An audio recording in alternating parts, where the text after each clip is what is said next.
Hello friends, welcome to cape tutorial. आज हम continue कर रहे थे लास्ट डिस्कशन को, जहाँ पे हमने लास्ट क्लास में पढ़ा था प्रीपेमेंट क्या होता है और आर्टवर्क क्या होती है, वो कैसे एंट्रीज को पोस्ट करते हैं। तो आज हम उसी को कंटिन्यू कर रहे हैं। आज हम उसके आगे का पार्ट पढ़ रहे हैं जो हमने लास्ट क्लास में डिस्कशन किया था, कुछ एडजस्टमेंट एंट्रीज का, कौन सी कॉमन एडजस्टमेंट एंट्रीज होती हैं। तो एक तो हमने प्रीपेमेंट सीखी थी, आज हम डिस्कशन कर रहे थे अक्रूवल क्या होता है। तो चलिए स्टार्ट करते हैं। और अगर चैनल पर नहीं है तो चैनल को सब्सक्राइब कर लियो और वीडियो को शेयर करना मत भूलिएगा। तो चलिए स्टार्ट करते हैं। अक्रूवल क्या होते हैं। तो अक्रूवल क्या होता है जी, any expense which is accrue, any expense which is accrue but not yet paid। ठीक है जी, कोई भी खर्चा जो एक्रू तो हो चुका है, मतलब आप लाइबल हो गए उसको पे करने के लिए, आपका एक्सपेंस हो चुका है वो, बट आपने अभी तक पे किया नहीं है। ठीक है नहीं, जो एक्रू हो गया बट आपने पे किया नहीं है, तो ऐसे एक्सपेंसेस को हम क्या करते हैं, एक्रूवल एक्सपेंस मानते हैं। ठीक है, एक्रू हो गया बट नॉट येट पेड। जैसे अगर हम कोई एग्जांपल ले, जैसे आपके घर में इलेक्ट्रिसिटी का बिल आता है। ठीक है, आपने इलेक्ट्रिसिटी का बिल देखा होगा, आपके घर में आता है। ठीक है, लेट से 1000 का इलेक्ट्रिसिटी का बिल आया, जो कि था जो कि थी अप्रैल मंथ की। ठीक है, आपके घर में इलेक्ट्रिसिटी का बिल आया जो कि अप्रैल मंथ का था। ठीक है जी, बट इसकी पे करने की जो डेट थी वो 5 मई थी, या 5 मई तक पे कर सकते हो। तो आपने क्या किया, 5 मई को पे किया। ठीक है जी, अब जो कि लास्ट क्लास में मैंने आपको बताया था कि मंथली क्लोजिंग होती है ना। मंथली क्लोजिंग होती है, तो 30 अप्रैल को जब हम क्लोज करेंगे अपनी बुक्स, 30 अप्रैल 23 को जब बुक्स क्लोज होगी, तो उस समय तो ये पे ही नहीं हुआ है ना। उस समय तो आपने ये पे किया ही नहीं। तो उस समय आपने 11th क्लास में जो एंट्रीज पढ़ी थी, क्या एंट्री डाली थी 11th क्लास में आपने, एक्सपेंसिस टू एक्सपेंसिस पेबल, ये एंट्रीज बोलते थे आप 11th क्लास में, एक्सपेंसिस टू एक्सपेंसिस पेबल। ठीक है, तो ये आप 11th में डालते, तो सेम वही एंट्री यहाँ पे डाल रहा हूँ। क्या कहूँगा जी, इलेक्ट्रिसिटी बिल जो था आपका, इलेक्ट्रिसिटी का जो आपका जीएल होगा, इलेक्ट्रिसिटी एक्सपेंस को आप क्या कर दोगे, 1000 से डेबिट। ठीक है जी, और साथ में कहाँ पे लेके चले जाओगे, क्योंकि आपने ये अभी पे किया नहीं है, ये अभी पे हुआ नहीं है, तो आप क्या लिखा हुआ है, इलेक्ट्रिसिटी एक्सपेंस एक्रू। ठीक है, या पेबल जो भी आप लिखना चाहो, electricity expense accrue, electricity expense accrue, मतलब एक्रू हो गया, मतलब लाइबल हो गए हम पे करने के लिए, बट मैंने अभी तक पे किया नहीं है। तो ऐसे खर्चे जो आप लाइबल हो गए हो पे करने के, बट आपने अभी तक पे किया नहीं है, तो ऐसे एक्सपेंसेस को हम क्या कहते हैं, एक्रूवल एक्सपेंसेस। जो मोस्ट इंपॉर्टेंट है, क्योंकि बहुत सारे इंटरव्यू में आपसे पूछेगा। अगर मैं इसकी एग्जांपल्स की बात करूं या इसकी एंट्रीज की बात करूं जो एमएनसी में डाली जाती है मोस्टली, तो आपको बहुत सारी देखने को मिलेगी पीओ अप्रूवल डालते हैं हम। ठीक है जी, इसको मैं नेक्स्ट क्लास के अंदर बहुत डिटेल में डिस्कस करूँगा कि पीओ क्या होता है। ठीक है जी, जीआरआईआर भी हम डालते हैं। ठीक है, इसकी अक्रूवल डालते हैं। आपने देखा होगा पेरोल से रिलेटेड अक्रूवल डलता है। ठीक है, ये डलते हैं, और इंटरेस्ट का अक्रूवल डलता है।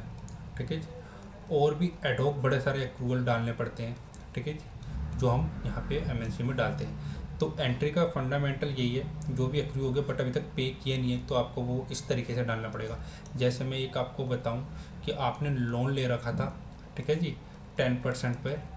ठीक है जी, 1 लाख का लोन ले रखा 10% पे, तो इसका जो इंटरेस्ट है वो 10,000 बन गया। ठीक है जी, मैं ये ईयरली है। ठीक है जी, लेट से 12% कर देते हैं। ठीक है, तो 12,000 आपका ईयरली हो गया। ठीक है, और पर मंथ आपका 1000 हो गया, 1000 को पर मंथ एक्री हो गया। ठीक है जी, आपको पे करना, आपका एग्रीमेंट है कि सारा का सारा इंटरेस्ट हम साल के आखिरी में पे करेंगे। कि जितना भी इंटरेस्ट होगा आपको कब करना है, ईयर के एंड में। ठीक है जी, ईयर एंड में पे करेंगे, क्योंकि हम मंथली क्लोजिंग कर रहे हैं। क्लोज हम कब कर रहे हैं, मंथली। ठीक है जी, तो अप्रैल में क्या एंट्री डालोगे, तो आपका इंटरेस्ट तो एक्रू हो जाएगा ना, पे चाहे आप अप्रैल में नहीं कर रहे, इंटरेस्ट तो आप खर्चा तो डेबिट करोगे ना, आपका खर्चा तो हो गया, खर्चे को मेरे को क्या करना पड़ेगा, डेबिट। तो खर्चा हम डेबिट कर देंगे, इंटरेस्ट तो सबसे पहले तो हम क्या करते हैं, अपने इंटरेस्ट को डेबिट कर देते हैं, कितने थे 1000 से, और किस में डाल देते हैं, इंटरेस्ट एक्रूवल में, कि हाँ इंटरेस्ट एक्रू हो चुका है बट हमने अभी तक पे किया नहीं है। ठीक है जी, 1000। इस तरीके से आप ये एंट्री डाल सकते हो। और ये एंट्री अप्रैल में डलेगी, ये सेम एंट्री मई में डलेगी, ये एंट्री जून में डलेगी। ये कब तक डलती चली जाएगी, जब तक ये इंटरेस्ट पे नहीं हो जाता तब तक ये एंट्री को मैं डालता चला जाऊँगा। ठीक है जी। जिस दिन ये इंटरेस्ट पे हो जाएगा उस दिन आपका ये इंटरेस्ट एक्रूअल ख़त्म हो जाएगा, है ना। उस दिन आप इंटरेस्ट एक्रूअल को क्या कर दोगे, डेबिट, जितना भी लेट से 12,000 पूरा इकट्ठा हो चुका होगा उस समय तक, टू कैश। आप कैश पे कर दोगे और आपका कहानी ख़त्म। ठीक है। सबसे पहले मैंने क्या किया, सारा पैसे इकट्ठा करता चला गया और आखिरी में जाके उसको पे कर दिया। ठीक है। आखिरी में, साल के आखिरी में जाके आप 12,000 पे कर दोगे, आपकी एंट्री पूरी हो जाएगी। ठीक है नहीं। तो इस तरीके से हम इंटरेस्ट, क्योंकि इंटरेस्ट अक्रू हो चुका था, आपने पे नहीं किया था, तो इसलिए मैं इसको अक्रूवल में लेता चला गया था। तो इस तरीके से हम इंटरेस्ट अक्रू, ये भी एक एडजस्टमेंट एंट्रीज है। ठीक है नहीं। आप एडजस्ट कर रहे हैं अक्रूवल को मंथ एंड पे। ठीक है। हर महीने में इस अक्रू को एडजस्ट कर रहा हूँ। मोस्टली होता क्या है, जो अक्रूवल आपके होते हैं, अक्रूवल में आप ये एक चीज़ और समझ लो, या मैं एमएनसी के पॉइंट ऑफ व्यू से कर रहा हूँ, और जो R2R का रोल है, जैसे कि मैंने लास्ट टाइम भी बताया था, R2R को क्या ध्यान रखना है, जो भी अक्रूवल आपने पोस्ट किया है ना, जो भी आप पोस्ट कर रहे हो, आपको ये याद रखना है, जो भी अक्रूवल एक्चुअली होता है कि जो अक्रूवल हम पोस्ट करते हैं उसको नेक्स्ट मंथ रिवर्स कर देते हैं। ठीक है। नेक्स्ट मंथ क्या होता है, ये रिवर्स हो जाता है। जो भी अक्रूवल आप पोस्ट करोगे इस महीने, उसको आपको very first day of the next month को आपको रिवर्स करना पड़ेगा। ठीक है। अगले महीने रिवर्स हो जाएगा। तो अगर मैं यूँ कहूँ, तो अगर मैंने यहाँ पे एंट्री एक्सपेंसेस टू पेबल डाली थी डेबिट, तो नेक्स्ट मंथ, अगले महीने ये एंट्री रिवर्स हो जाएगी, payable to expense, payable debit to expense, ये ख़त्म हो जाएगी। ठीक है। ये हम ऐसा क्यों कर रहे हैं, क्योंकि वो जो एंट्री मैंने पेबल की डाली थी वो सिर्फ इसीलिए डाली थी ताकि मैं उस पीरियड के खर्चे को रिकॉर्ड कर पाऊँ, क्योंकि ये खर्चा रिकॉर्ड कौन से पीरियड से कर रहा था, उस पीरियड से। क्योंकि जैसे इलेक्ट्रिसिटी का बिल था, वो इलेक्ट्रिसिटी बिल कौन सा मंथ का था, अप्रैल का, तो मुझे अप्रैल में इलेक्ट्रिसिटी का बिल दिखाना था ना, इसलिए मैंने उस पीरियड में एक्रूवल खर्चा तो उसी महीने में बुक कर लिया था इलेक्ट्रिसिटी का, अप्रैल का। और साथ में क्योंकि मैंने पे नहीं किया था, तो मैंने एक पेबल खड़ा कर दिया था कि हाँ पे करना है, मैंने उसको एक्रूवल में डाल दिया था कि अगले महीने पे कर दूंगा। अब जब नेक्स्ट मंथ आएगा, जब आप पे कर दोगे, तो अगले महीने जब मैं पे करूँगा तो मैं एंट्री क्या डालूंगा, electricity to cash. Electricity expense को आप डेबिट कर दोगे ना, सॉरी एक्सपेंस क्या रहा हूँ, इलेक्ट्रिसिटी पेबल जो आपने बना रखा था, जो लाइबिलिटी, उसको डेबिट कर देना, जो भी था उसके अंदर 1,000 टू कैश, आप एक्चुअल पे कर दोगे। ठीक है। जो हमने यहाँ पे इलेक्ट्रिसिटी का बनाया था, हमने क्या कहा था, इलेक्ट्रिसिटी 1,000 पे करना है। ठीक है जी। हमने यहाँ पे क्या एंट्री डाली थी, अगर मैं यहीं पे करके बताऊँ आपको, आपने यहाँ पे एंट्री क्या डाली थी कि electricity debit to electricity accrue, ये मैंने एंट्री अप्रैल में डाली है। ठीक है जी। तो जब मई आएगा, तो मई में क्या करोगे, इस एंट्री को जैसा मैंने आपको बताया रिवर्स करोगे इलेक्ट्रिसिटी पेबल को। तो वो खर्चा तो अप्रैल में बुक हो गया, ये तो अप्रैल में बुक होना था, ये हो गया, मेन पर्पज़ यही था। अब ये जो एक्रूज है इलेक्ट्रिसिटी एक्रू, इसकी अब कोई ज़रूरत नहीं है, इसको डेबिट करके ख़त्म। आपने डेबिट कर दिया, पहले क्रेडिट किया तो ये जीरो हो गया, और टू कैश, जैसे ही आपने पे कर दिया टू कैश, बस ख़त्म कहानी। ये डेबिट था, ये क्रेडिट है, ये ख़त्म हो गया, और एंट्री क्या आएगी, इलेक्ट्रिसिटी एक्सपेंसिव टू कैश।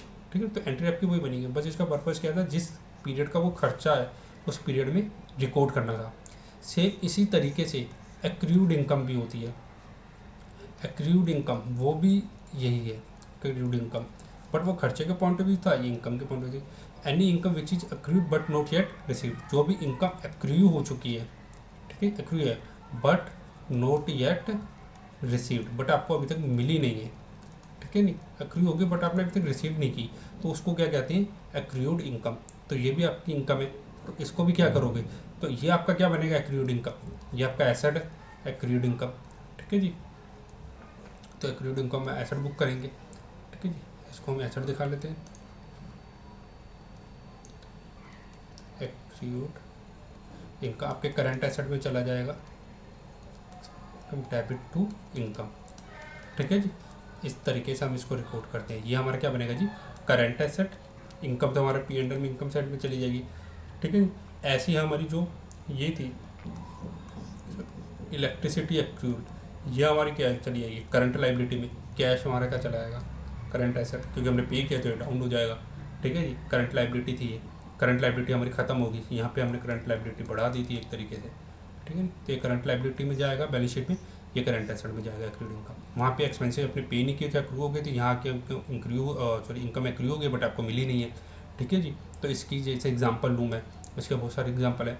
जैसे आप कह सकते हो आपने कोई कमीशन लेनी थी, आपकी कमीशन अक्रू होगी, उसने कहा अगले महीने दे दूंगा कमीशन, तो आपकी कमीशन की इनकम 1000 या 10,000 की थी, उसने कहा अगले महीने देंगे, तो इनकम अक्रू हो चुकी है बट आपको मिली नहीं है, ठीक है नहीं, तो आप क्या कहोगे, कमीशन आपको इनकम क्योंकि इस महीने की है, अगेन ये लेट से मई का महीना था, तो मई में अक्रू होगी थी बट उसने जून में पे की, ठीक है जी। तो अक्रू तो मई में हो गई ना, तो मई में जिस महीने की इनकम है तो उस महीने में तो रिकॉर्ड करोगे, तो कमीशन तो मुझे इसी महीने में अक्रू करनी पड़ेगी ना। तो कमीशन की जो इनकम है क्रेडिट तो मुझे इसी महीने में करनी पड़ेगी 10,000, इस महीने में रिकॉर्ड कर ली इनकम, और क्योंकि मिली नहीं है तो इनकम को क्या कर दिया अक्रू, डेबिट 10,000। तो इसको मैंने कहाँ खड़ा किया करंट एसेट में, और यहाँ पे मैंने P&L में इनकम रिकॉर्ड कर ली, ठीक है जी। तो इनकम एक्रू हो गई। तो जब नेक्स्ट मंथ आएगा, जैसे कि मैंने कहा एक्रू हमेशा रिवर्स होता है, तो अगले महीने में क्या करूँगा, जब मुझे कैश मिल जाएगा तो कैश मेरा डेबिट हो जाएगा 10,000 से, और कमीशन जो है जो मैंने एक्रू की थी वो ख़त्म हो जाएगी, कमीशन एक्रू 10,000 से।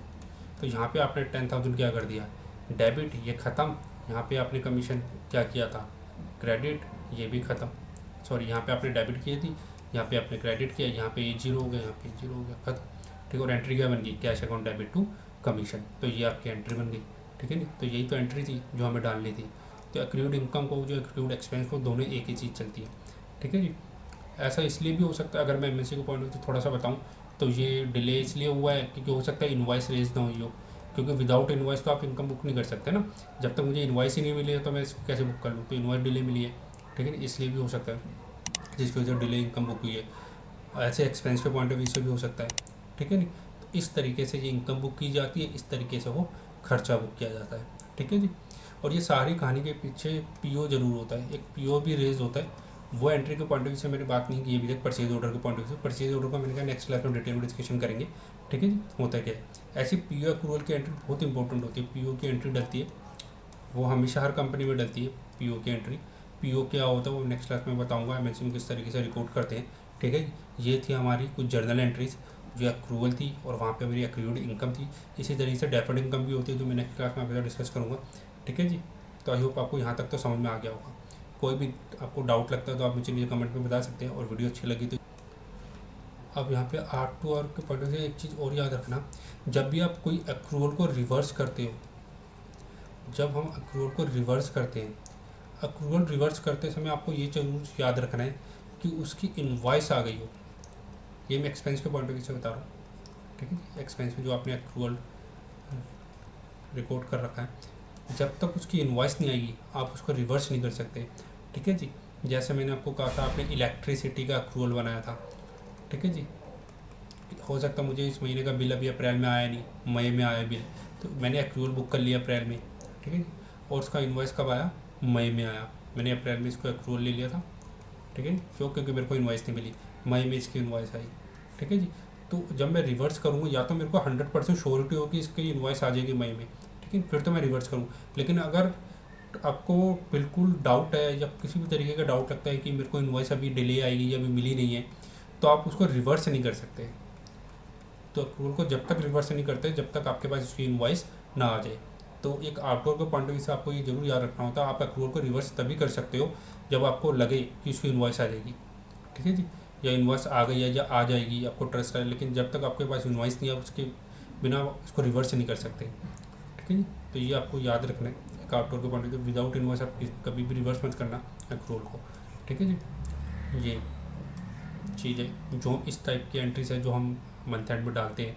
तो हमने प्रीपेमेंट देखा, आपने एक्रूड इंटरेस्ट देखा, ठीक है। एक मैं डिस्कशन करता हूँ साथ में आपके डेप्रिसिएशन भी देख लेते हैं, डेप्रिसिएशन की एंट्री क्या होती है। ऑल्दो मैंने डेप्रिसिएशन को बहुत डिटेल में डिस्कशन कर रखा है, उसका लिंक नीचे डिस्क्रिप्शन में गिवन है, आप देख सकते हो, ठीक है। प्रीवियस वीडियो की डिस्क्रिप्शन में लिंक है, आप वो भी देख सकते हो, ठीक है जी। तो डेप्रिसिएशन और अमोर्टाइजेशन को भी देख लेते हैं, ठीक है। इसको मैं अलग से डिटेल में भी डिस्कशन कर दूँगा दोबारा से, ठीक है, अगली वीडियोस में। वैसे तो आपको अकाउंटिंग स्टैंडर्ड जो है और आईएएस जो है 10 हमारा जो इंडिया से 10 इसके ऊपर अप्लाई होता है, पुराना अकाउंटिंग स्टैंडर्ड 10 ही लगता था, ठीक है। जो भी टेंजिबल एसेट्स होते हैं उस पर क्या लगता है जी डेप्रिसिएशन, जो इनटेंजिबल होता है ना, उस पर क्या लगता है जी अमोर्टाइजेशन।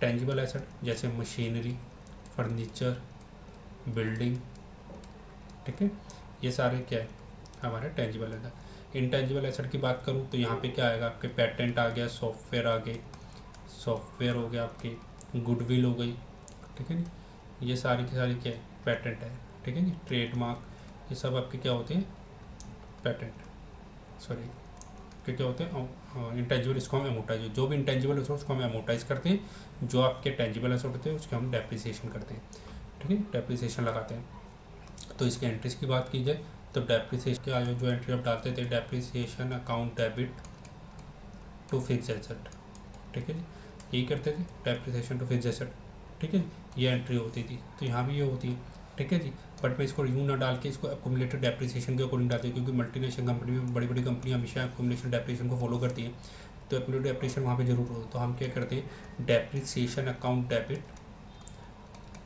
डेप्रिसिएशन आपका क्या होता है एक्सपेंस, तो एक्सपेंस तो आप डेबिट करोगे ही करोगे, ठीक है।